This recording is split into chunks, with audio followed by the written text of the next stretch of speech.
నమస్తే, welcome to our channel. Heroine Poonam Kaur చేసినటువంటి comments ప్రస్తుతం వైరల్గా మారాయి. మరి ఓ ఛానల్కి ఇచ్చినటువంటి ఇంటర్వ్యూలో ఆమె చేసినటువంటి కామెంట్స్ కడప నుంచి వచ్చి తనను బెదిరించారు అని చేసినటువంటి కామెంట్స్ని ఏ విధంగా చూడాలి తెలుసుకునే ప్రయత్నం చేద్దాం. దీన్ని విశ్లేషించడానికి మనతో పాటుగా ఉన్నారు సీనియర్ జర్నలిస్ట్ దుర్గకుమార్ గారు.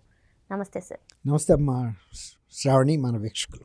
పూనం కౌర్ సెన్సేషనల్ కామెంట్స్ చేశారని చెప్పుకోవచ్చు సార్. మరి తనని ఏ విధంగా ఒత్తిడి చేశారు, ఏ విధంగా బెదిరించారు, కడప నుంచి వచ్చి మరీ తనను మానసికంగా వేధించారు అంటూ ఆమె చేసినటువంటి కామెంట్స్ కానివ్వండి, మరి ఈ సినీ ఫీల్డ్లో ఒక స్టార్ హీరో గురించి కొన్ని అసభ్యకరంగా అభ్యంతరకరంగా మాట్లాడాలి అని చెప్పి ఆమెని ఫోర్స్ చేసిన విధానం ఏ విధంగా చూడాలంటారు? ఇది సెన్సేషన్ కాదమ్మా, ఆమె వాస్తవమైన విషయాలు బయటికి చెప్పింది. గతం నుంచి జరుగుతున్న తెరచాటు అంశాలని ఇవాళ ఆమె తెర ముందుకు తీసుకొచ్చింది. వైఎస్ఆర్సీపీ ప్రభుత్వంలో చాలా అవినీతి జరిగింది, అరాచకాలు జరిగినాయి, దాష్టికాలు జరిగినాయి, తర్వాత దౌర్జన్యాలు, గృహదహనాలు ఇవన్నీ జరిగినాయి తెలుసు.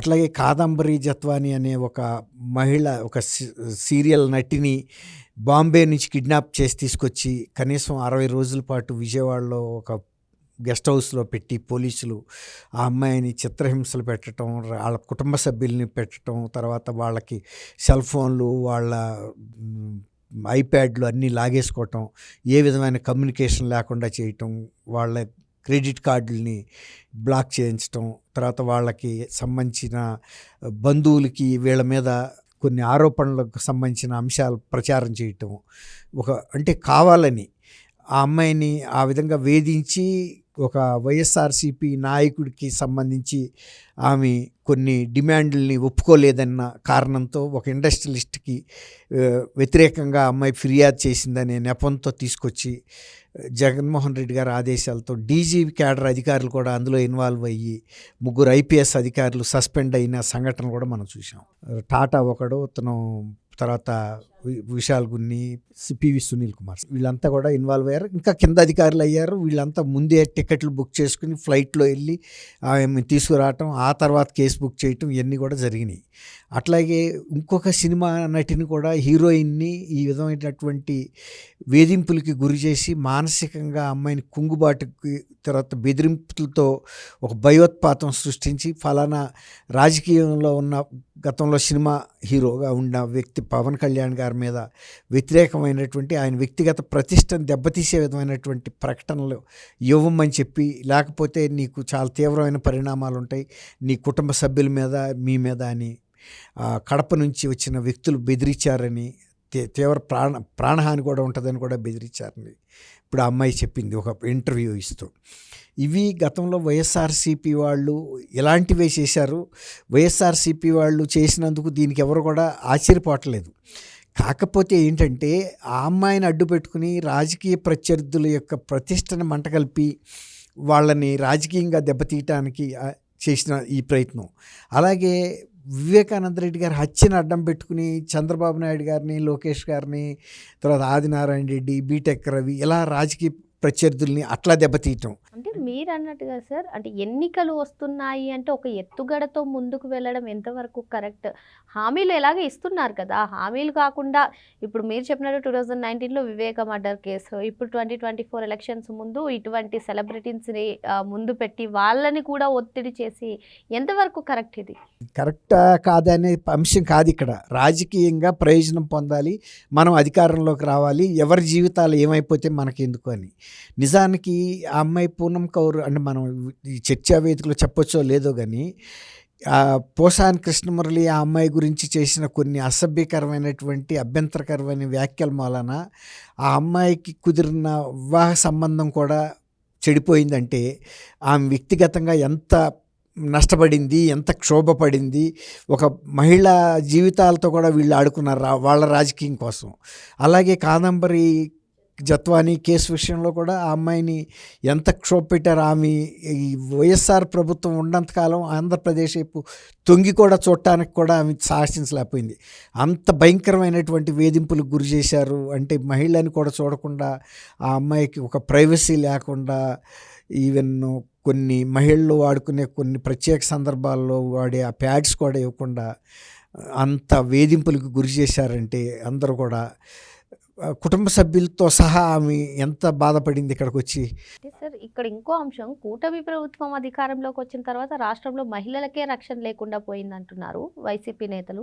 మరి ఇప్పుడు పూనం కౌర్ కానివ్వండి, మీరు చెప్పినటువంటి కాదంబరి జత్వాని కానివ్వండి, వారికి జరిగిన అన్యాయాన్ని వాళ్ళు బహిరంగంగా చెప్పుకుంటున్నారు. ఈవెన్ పూనం కౌర్ ఆ ఛానల్లోనే చెప్పారు, ఓన్లీ నా కుటుంబ సభ్యులకు మాత్రమే చెప్పుకుందాం అనుకుంటున్నాను, మొదటిసారిగా నేను బహిరంగంగా చెప్తున్నానని.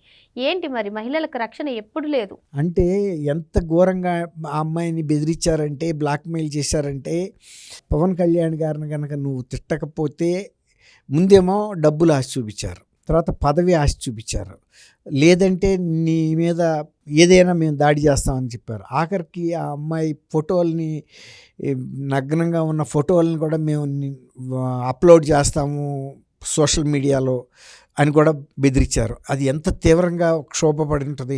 ఇప్పుడు ఆమె మింగగలిగిన అంశం కాదు, కుటుంబ సభ్యులతో చెప్పుకుంటే కనీసం ఓదార్పు దొరుకుతుందని ప్రయత్నించింది. ఎందుకంటే ఒకవేళ వాళ్ళు ఆ రోజు అప్లోడ్ కూడా చేసి ఉండేవాళ్ళే, చేసిన కనీసం కుటుంబ సభ్యులకు ముందే చెప్పింది కాబట్టి కనీసం వాళ్ళన్నా మిస్అండర్స్టాండ్ చేసుకోకుండా ఉంటారు, తప్పుగా అర్థం చేసుకునే అవకాశం ఉండదు. లేకపోతే కుటుంబాల నుంచి కూడా వెళ్ళేసినప్పుడు వాళ్ళకి ఏమి ఆత్మహత్య శరణ్యం అవుతుంది. అట్లాంటి పరిస్థితిని ఆ అమ్మాయికి తీసుకొచ్చారంటే, ఒక సినిమా హీరోయిన్కి ఆ పరిస్థితి అంటే ఇక మామూలు వాళ్ళు ఏ విధంగా. వాసిరెడ్డి పద్మ గారిని ఆ రోజుల్లో మహిళా కమిషన్ చైర్పర్సన్గా ఉంది, ఆ టైంలో జగన్మోహన్ రెడ్డి గారు అపాయింట్ చేశాడు. ఆమె కూడా చెప్పింది, జగన్మోహన్ రెడ్డి గారికి మానవత్వం లేదు, మహిళలకి పట్ల ఎటువంటి అకృత్యాలు జరిగినా కనీసం ఆయనతో చెప్పి అధికారులకి తగిన ఆదేశాలు ఇప్పిద్దామని ప్రయత్నిస్తే ఇలాంటి విషయాలు నా దగ్గరికి ఎందుకు తీసుకొస్తావు నువ్వు, అది ఏమన్నా నాకు ఉపయోగపడే అంశమా, నాకేమన్నా లాభం వచ్చే అంశమా అని కూడా ఆమెని తీవ్రంగా మందలిచ్చేవాడని కూడా చెప్పింది. అంటే ఆమె ఒక సంగతి చెప్పింది, చెల్లెల పట్ల తల్లి పట్ల కూడా ఆయన ఏ విధమైనటువంటి ప్రేమాభిమానాలు కానీ ఆత్మీయత అనురాగాలు కానీ ఉండవు. ఆయన మహిళలకంటే అసలు పట్టించుకోడు. ఎందుకు ఇది చెప్పాల్సి వస్తుందంటే, రోజా సినిమా యాక్టర్ ఆమె కూడా, మరి వాళ్ళ నాయకురాలు కూడా ఏదన్నా మహిళల మీద కనుక అఘాయిత్యం జరిగితే గన్ కన్నా ముందు జగన్ వస్తాడని చెప్పింది. అదే జగన్ను అనేక రకాలైనటువంటి మహిళల మీద దాష్టికాలు, దౌర్జన్యాలు, రేపులు, హత్యలు జరిగితే కనీసం ఒక ఖండన లేదు, పోలీసు అధికారుల్ని గట్టి చర్య తీసుకోమని ఆదేశం కూడా చేయటానికి కూడా ఆయన మనస్కరించాల. ఒక ముఖ్యమంత్రిగా అది చిన్న విషయం, ఆయనకి చేస్తే కనీసం పోలీసులు శ్రద్ధపడతారు. అట్లా మహిళా కమిషన్ అధ్యక్షురాలుగా ఉన్న పద్మ గారు ఎంత పోరాటం చేసినా పైనుంచి గ్రీన్ సిగ్నల్ లేకపోవడంతో ఆమె ప్రయత్నాలు కూడా ఉపయోగం లేకుండా పోయిందని చెప్పి ఆమె ఆ పదవి కూడా రాజీనామా చేసి బయటకు వచ్చి స్వయంగా చెప్పేసింది. ఇలాంటి వ్యక్తి జగన్మోహన్ రెడ్డి, ఆయన కింద ఎప్పుడైనా మారతాడేమో అని అనుకున్నాను. అసలు ముందులో చేరినప్పుడు కూడా కొంచెం యువకుడు కదా, మంచి పరిపాలన ఇస్తాడు, స్వచ్ఛత ఉంటుంది, పారదర్శక ఉంటుంది, నిజాయితీ ఉంటుంది అనుకున్నాను. నేను ఆశించిన ఏది ఆ ప్రభుత్వంలో లేదని చెప్పింది. అటువంటి జగన్మోహన్ రెడ్డి గారు చెందిన పార్టీ కార్యకర్తలు, అందున కడప జిల్లా వాళ్ళు ఆ పూనం కౌర్ని ఆ రకంగా వేధించి ఆత్మహత్యకి పురిగొల్పే స్థితికి తీసుకెళ్లారు అమ్మాయిని. ఏదైనా మహిళలు తట్టుకోగలుగుతారు, కానీ వాళ్ళ నెకెడ్ ఫోటోల్ని సోషల్ మీడియాలో అప్లోడ్ చేస్తామంటే ఇక అంతకన్నా ఏ మహిళకన్నా జీవితంలో ఒక రంపపు కోత ఏముంటుంది. ఇప్పుడు జరిగిన తర్వాత ఇక అమ్మాయి ఎన్ని చెప్పినా ఎవరు కూడా నమ్మరు. వాళ్ళు రాజకీయం కోసం ఎవరినైనా బలి పెడతారనే దానికి ఇప్పుడు పోసాని కృష్ణమురళి ఆయన ఒక రైటరు, అవతల ఒక మహిళ మీద తెలిసి తెలవకుండానే అంత మాట మాట్లాడితే ఫలానా, ఇప్పుడు నీకు పవన్ కళ్యాణ్ గారి మీద రాజకీయ విభేదాలుంటే ఆయన్ని విమర్శించవచ్చు, ఆయనకి నువ్వు ఎవరో మహిళకి నువ్వు ముడిపెట్టి విమర్శలు చేస్తే ఆ అమ్మాయి జీవితం ఏమవుతుంది, అయిపోయింది కూడా. ఇప్పుడు అది కూడా చెప్పేసింది. ఇప్పుడు అంత మరి అది వాళ్ళ కుటుంబ సభ్యులకి ముడిపెట్టి ఎందుకు చెప్పాలా, అది ఎవరో కన్న పిల్ల కాబట్టి ఆ అమ్మాయిని బలిపెట్టారు రాజకీయం కోసం. ఇప్పుడు ఆమె జీవితాన్ని తిరిగి తెచ్చుకోగలుగుతుందా? ఒక స్నేహితుడితో పెళ్లి చేసుకోవడానికి నిశ్చితార్థం పెట్టుకుని అది రద్దు అయిన తర్వాత ఇక ఆ పిల్లాడి మనసు మారుతుందా? అతను వద్దనుకుని వదిలేసుకున్నారు. ఆమె జీవితంలో ఎంత షాక్కి గురైంది, ఆమె తప్పుందా అందులో? వీళ్ళ రాజకీయం కోసం అట్లా వీళ్ళిద్దరు సెలబ్రిటీస్ కాబట్టి బయటకు వచ్చినాయి. ఇలాంటి గ్రామ స్థాయిలో వాలంటీర్స్ కూడా చేశారు. ఆ వాలంటీర్సే నా బలం అనుకున్నాడు జగన్మోహన్ రెడ్డి. ఇలాంటి పనులు చేయటం వలన ఏ గ్రామాల్లో కూడా ఇంత వ్యతిరేకత వచ్చిన కారణం ఏంటంటే వాళ్ళ కాళ్ళు ఇచ్చారు. వాళ్ళ పార్టీ కార్యకర్తలని సెలెక్ట్ చేసి వాలంటీర్లుగా వాళ్ళకి విశేషమైన అధికారాలు ఇచ్చి ఈవెన్ ఎమ్మెల్యేలని కేర్ చేయాల్సిన అవసరం లేదు, మీరు సర్పంచ్ని కేర్ చేయాల్సిన, మండల అధ్యక్షుని కేర్ చేయాల్సిన అవసరం లేదు, మీరు డైరెక్ట్గా నాతో ఫోన్లో మాట్లాడొచ్చు అని ఒక భ్రమ కల్పించాడు. అది వాళ్ళు కూడా ఊళ్ళో అట్లా ఎస్టాబ్లిష్ చేసి వీళ్ళే పవర్ అంతా అనిపించారు.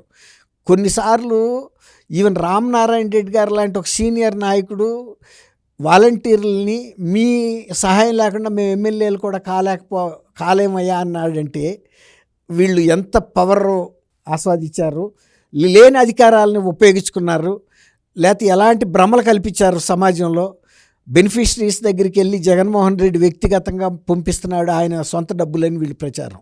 దాని మూలాన ఏంటి, ఈ ఎమ్మెల్యేస్ మీద వ్యతిరేకత ఉండా తన మీద ఉండ అభిమానంతో ఓట్లేస్తారని ఆ మాట కూడా ఆయన ఎమ్మెల్యేస్తోనే చెప్పాడు మీటింగ్లో, సమీక్షా సమావేశాలు ఎలక్షన్ ముందు.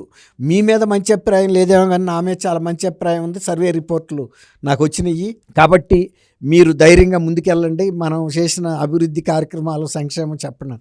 ఈ సంక్షేమం అభివృద్ధి ఎవరి డబ్బులతో చేశాడో ప్రజలకు అర్థమైపోయింది. ఇప్పుడు మనం ఎవరికన్నా విందిస్తుంటే మనం ఆ విందుకు తగ్గ ఏర్పాట్లు చేయాలి.